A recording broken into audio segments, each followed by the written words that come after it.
Welcome to AI Health Lab, where we break down the breakthroughs and the hype. Today we're digging into a bold claim from a recent systematic review. AI chatbots using large language models show higher empathy scores than human healthcare professionals in text-based interactions in most of the studies analyzed. So do chatbots really feel more caring, or is this a mirage on paper?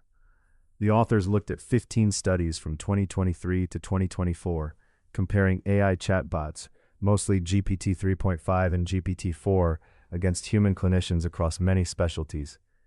13 of those studies found AI responses more empathic, with 2 dermatology studies where humans edged ahead.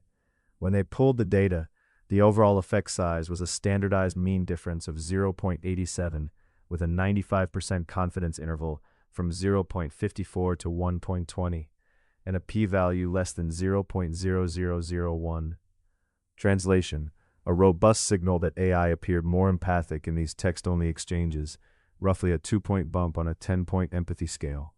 But what does that really mean for patient care? First, it's important to stress the context. Every empathy assessment in these studies was text-based, and most relied on observers rating empathy after reading the AI or human responses. Only one study used a validated instrument, and several use single-item Likert scales.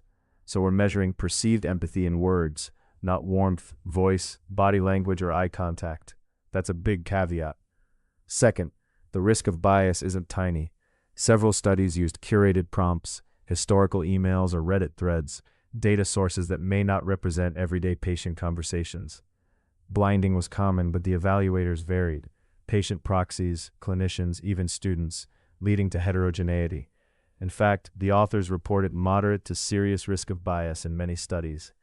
If you're wondering why AI sometimes seems more empathic, think about it like a recipe. The chatbot accelerates back and forth with carefully chosen words, but it lacks true nonverbal cues. The authors call for future work to test voice-enabled systems, and crucially, to get direct patient evaluations in real clinical settings. That will tell us whether this word-level empathy translates into real patient comfort and outcomes.